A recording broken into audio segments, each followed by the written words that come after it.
y os voy contando, ¿vale? Bien. En el día de hoy vamos a hablar de la gestión de la integración. Me gustaría empezar un poco porque qué es integrar, ¿no? Que es algo interesante y que debemos tener en cuenta que según la RAE nos dice que integrar es construir un todo, que quizás es lo que es más difícil dentro de los proyectos. La metodología de proyectos siempre nos habla que debemos dividir en tareas pequeñitas para luego conseguir un todo mayor, pues ahí es donde está esa dificultad, en conseguir dividir las cosas y luego unirlas para conseguir ese producto o servicio que estamos creando para ese proyecto que estamos elaborando. Al final es fusionar y unir diferentes conceptos, corrientes, trabajos, actividades. Por lo tanto, es importante que lo tengáis en cuenta. Y otra de las cosas a tener en cuenta es que la integración se encuentra en todas las etapas del proyecto, ¿vale? En esta imagen que tenéis aquí en la parte izquierda de las pantallas, que viene gestión de proyectos, son las diferentes etapas que están formando parte del proyecto. Eh, por qué influyen todas ellas? ¿No? Porque al final tenemos que gestionar diferentes ámbitos del proyecto, pero los tenemos que hacer de una manera simultánea y coordinada, ¿no? Quizás si hablamos de la triple restricción, estaríamos hablando de lo más fácil, ¿no? Que siempre lo digo cuando hay alguna sesión de gestión de costes, gestión del tiempo, gestión del alcance, que me hace muy difícil como director de proyecto y como gestor de proyecto eh, hacer una gestión del alcance sin llevar de una manera simultánea una gestión del tiempo y de la misma manera para la gestión del coste, ¿no? O sea, cuando yo elaboro un coste y estudio un coste, tengo en cuenta rendimientos, para saber los tiempos, tengo en cuenta rendimientos y cantidad de equipos que voy a tener. Por lo tanto, al final, eso me va a permitir elaborar las cosas de una manera integrada unas con otras. Por lo tanto, al principio, dentro de la integración, debemos identificar, definir, combinar, unificar y en la parte final coordinar para que todo funcione, ¿no? Dentro de las diferentes etapas del proyecto que veíais en la imagen anterior, hay diferentes tareas que son parte de la integración, ¿no? En la parte de inicio se considera como gestión de la integración el desarrollo del acta de constitución del proyecto. En la parte de planificación, el plan de dirección del proyecto. Como sabéis, ahí es donde se establecen todas las políticas de la gestión y dirección del proyecto que tenemos entre manos. En la parte de ejecución, dirigir y gestionar. La parte de integración es llevar a cabo y cumplir con esas planificaciones o intentarlas mejorar. En la parte de monitoreo y control, bueno, cómo controlar todo ese trabajo que estamos desarrollando y saber si lo estamos haciendo según lo planificado. Lo digo siempre, esa es nuestra meta mínima, nuestro umbral mínimo es estar en lo planificado e intentarlo mejorar siempre que sea posible, pero siempre luchar por mantener por lo menos al menos lo que habíamos dicho en esa planificación inicial, que lo hacemos de una manera calmada y sosegada y esto nos va a permitir eh, siguiendo esas líneas que hemos establecido y que hemos planificado, concluir con éxito el proyecto, ¿vale? Luego, además, el control integrado de cambios, ¿vale? Es importante. Esos cambios que nos van surgiendo a lo largo del proyecto, cómo nos pueden afectar y al alcance y demás, y por lo tanto retroalimentar todo lo anterior. Y bueno, y en la parte del cierre al final es unificar todo y tenerlo en cuenta. Hoy nos vamos a centrar en desarrollar el acta de constitución del proyecto y el plan de director del proyecto, ¿vale? Si nos centramos en el acta de constitución del proyecto, lo primero es saber qué es el inicio, es esa banderazo de salida del proyecto. Eh, el nombramiento del director de proyecto es un documento clave que autoriza formalmente también el propio proyecto y hace el nombramiento del director de proyecto y aparecen esos requisitos iniciales o mínimos que deben cumplir el proyecto para que sea aprobado o recibido. La firma de este acta de constitución del proyecto por las partes interesadas o por esos stakeholders que se habla tanto en los proyectos haría que empezaría a contar ese plazo y a tenerlo en cuenta. En el acta de constitución lo que aparece es una descripción de alto alcance. ¿Qué ocurre? En función del sector, hay en ocasiones que lo que hacemos es en ese acta de constitución hacer referencia a otros documentos que veremos más adelante. Según la ISO 21500-2013, el documento que autoriza formalmente un proyecto es el acta de constitución, nombra al director del proyecto y documenta las necesidades. Relaciona los objetivos estratégicos, pero cuidado, para la ISO 21500 el acta de constitución no es lo mismo. Para el PMI, que es lo que sería la estandarización de PMP de los proyectos, estaríamos hablando del enunciado de trabajo del proyecto. ¿Vale? ¿Hasta aquí más o menos claro? Sí, todo claro hasta acá. Pues vamos a proceder a elaborar un acta de constitución de un proyecto, ¿vale? Si nosotros proponemos elaborar un acta de constitución de un proyecto, tenemos que saber que el proyecto no ha empezado, pero que además hay un flujo de trabajo muy importante y muy interesante dentro del estudio previo de los proyectos, ¿vale? Cuando nosotros un cliente, si estamos en una consultora que nos dedicamos a proyectos, o alguien nos dice, o un cliente interno y vamos a implantar algún sistema dentro de la compañía, hay una serie de trabajos previos y de flujo de trabajo que supone un alto componente para ciertos puestos de la organización que de alguna manera u otra muchas veces no se valora, pero cuando a nosotros nos dice alguien que quiere hacer un proyecto, tenemos en cuenta los activos de la organización, ese know-how y esos procesos, ¿vale? Además, con ese enunciado que nos ha dado el cliente, hacemos un business case con esto que os he dicho anteriormente, que es esto que aparece aquí a la izquierda, y ya empezamos a hablar con proveedores y colaboradores o subcontratas que nos van a lanzar esos preacuerdos o precontratos más que acuerdos y contratos para poder estudiar ese proyecto y saber si se puede llevar a cabo, ¿vale? Además, ¿cómo lo ejecutamos? Bueno, elaborar el acta de constitución. Una vez que tenemos el business case, si al cliente le parece bien, firmaríamos un contrato y lo podemos elaborar. Nos apoyamos en expertos dentro de la compañía y en técnicas de facilitación. ¿Por qué? Porque en función del sector en el que nos encontramos, el cliente nos ha dicho que quiere hacer algo. Por ejemplo, que quiere desarrollar un software para gestionar mmm, los recursos humanos de la compañía. Pero claro, tenemos que saber exactamente qué quiere, qué requerimientos va a necesitar y demás.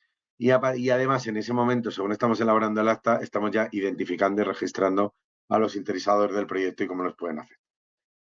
A partir de aquí, bueno, pues se devuelve el acta de constitución, el registro de interesados y alimentan y podemos iniciar el proyecto.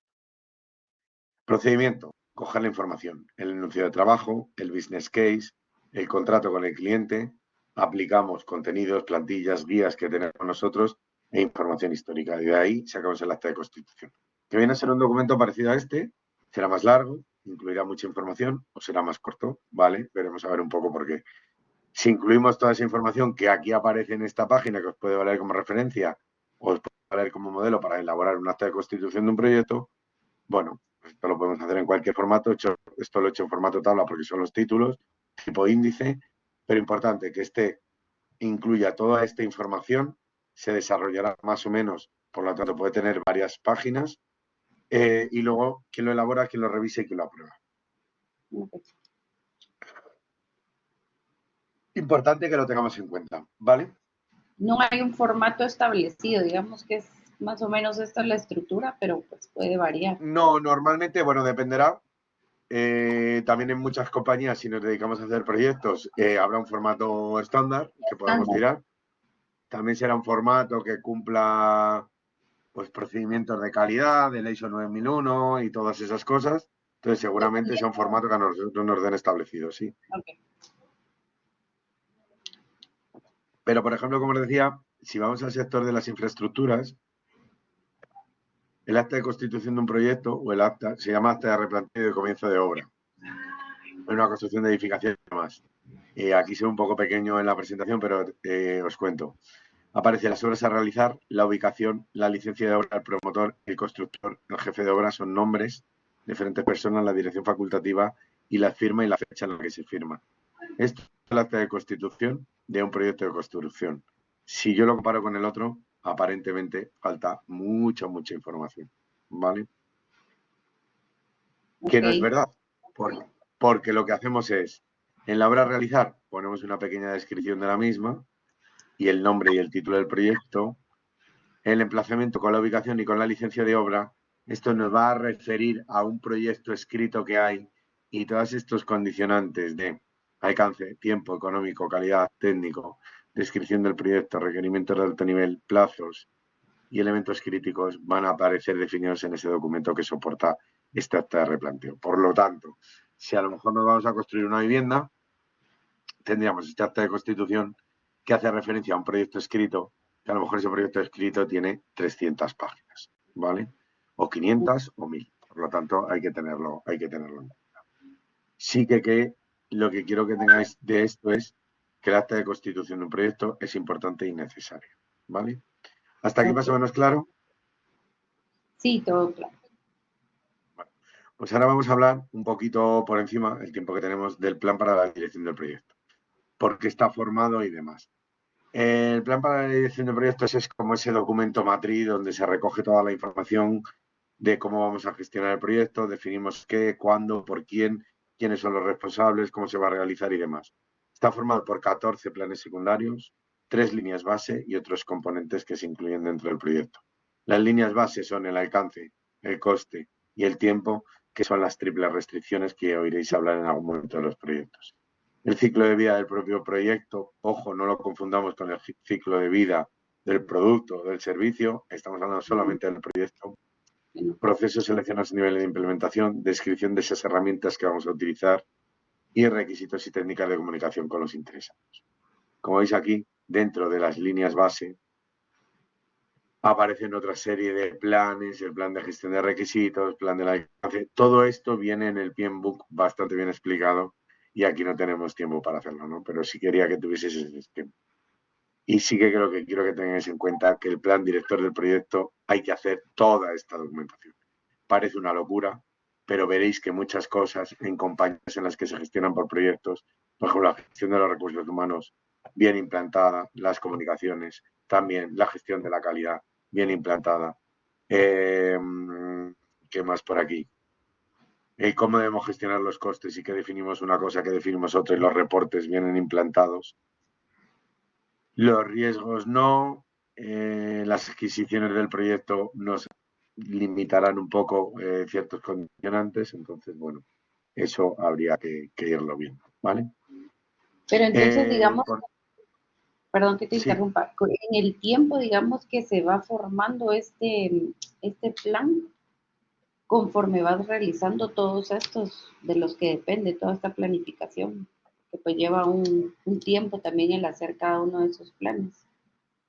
bueno, hay veces que se arranca el proyecto y no se pueden tener todos ellos, ¿vale? Entonces te tienes que centrar en irte a las prioridades, que para mí las prioridades están aquí. Alcance, ¿vale? Es importante el alcance, el tiempo y el coste, ¿vale? Sí, porque no pasas prácticamente todo el tiempo haciendo planes.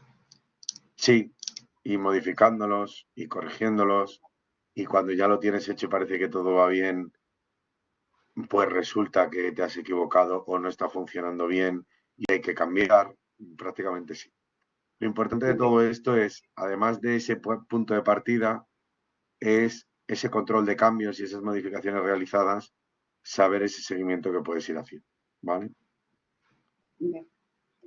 Okay. Aquí tengo una plantilla en Word para vosotros, o sea que si queréis pedírsela al tutor, ¿vale?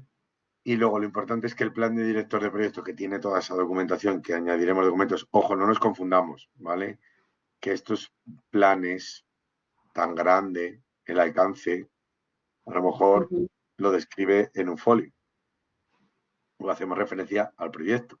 Los requisitos del proyecto hacemos referencia al proyecto escrito. Si ya tenemos definido un proyecto de construcción, por ejemplo. La gestión del cronograma, estableceremos esas políticas. La EDT no es un documento tan grande, ¿vale? O sea que cuidado que hay muchas cosas que nos pueden venir definidas y que se hacen relativamente rápido, ¿vale?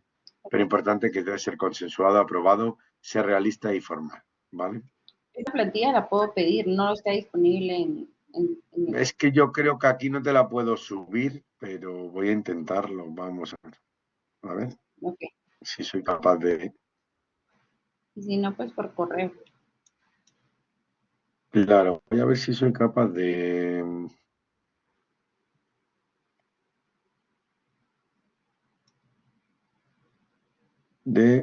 A ver, dice que sí, pone copiar, pero no lo envía. Está intentando te la enviar por el chat, Ok, pero parece que no quiere. No, no. no, creo que no me deja. Vamos a ver si puedo compartir archivos. Es que los archivos la puedo compartir en PDF. Lo que voy a hacer es compartirla en PDF. Si quieres, te la puedes Ok. descargar. En la parte superior derecha, Ujú. prácticamente esta plantilla lo que es un guión, ¿vale? Para que no se os olvide nada, ¿vale? Perfecto. Entonces, en la parte superior derecha hay una cajita con una flecha. Si le das ahí, te puedes descargar toda la presentación, si te la descargas, y si te pongo ahora la otra, te la puedes descargar. Te puedes descargar este archivo, ¿vale? Perfecto. Pero no, no lo vas a enviar por el chat. No puedo, no sé por qué, no me deja, Ah, bueno. Ok. no me deja. Vale. Entonces, descárgate si quieres este documento, espero un momento y cambio la otra y continuamos. Ya lo descargué. Vale, pues volvemos a la presentación Gracias. y volvemos donde estábamos. Gracias. Importante lo que decía, que la documentación no tenga excesivo texto, que tenga valor, ser concreto y conciso, no nos equivoquemos, son documentos de trabajo y para el trabajo, ¿vale? Por lo tanto, la información tiene que ser concreta y concisa, no dar lugar a confusión ni a interpretación. Y luego, importante también que la gestión, las personas, la escucha activa para reducir malos entendidos, la facilitación para guiar al equipo y esa capacidad de liderazgo, crear relaciones en el trabajo y conciencia. Esto nos va a ayudar mucho a gestionar y a integrar un poco cualquier cosa dentro del proyecto sin dar lugar a ningún error. La dirección del proyecto en la gestión de la integración, es importante que vosotros como director del proyecto tengamos conocimiento exhaustivo de lo que vamos a realizar, es decir, podríamos decir que no sepa más que nadie, nosotros sepamos más que nadie lo que hay que hacer para resolver cualquier duda y cualquier problema. Formación y cualificación del director de proyecto, ¿vale? Por lo tanto, yo considero y matizo que ser director de proyecto de un sector en el que no has sido preparado o tienes experiencia es difícil, por mucha certificación que tengas. Esas habilidades de relaciones entre personas, buena gestión, arranque de cada una de las fases del director de proyecto, debe estar presente en esos arranques y en esos finales y sí que se debe tener en cuenta, ¿vale? También dentro de la gestión de la integración es importante cómo hacerla en función de los factores ambientales de la compañía, es decir, de la estructura de la compañía y de si existe o no la oficina de dirección de proyectos. La estructura de la compañía, ¿por qué? Porque si está enfocada en estructurar una estructura organizacional funcional, que es la que todos conocemos como piramidal o jerárquica, bueno, tendremos que trabajar de una manera. Sabemos que como director de proyecto perdemos cierta capacidad eh, de tomar de decisiones o de dirección o cierta autonomía. Las que están enfocadas por proyectos ocurre a la inversa, cae sobre nosotros muchísimo otro trabajo de diferentes áreas y la matricial que sería el equilibrio, ¿vale? Si existe una oficina de dirección de proyectos, bueno, pues debemos tener en cuenta qué tipo de oficina de dirección de proyectos, existen los diferentes niveles que los hemos visto en otras sesiones, de apoyo, que da soporte a los PMP, sobre todo, y básicamente es plantillas, procesos, información. De aquí podemos también sacar muchos planes que sean estándares y muchos documentos que sean estándares, que nos puedan valer de un proyecto a otro matizando muy poquitas cosas. Ujú.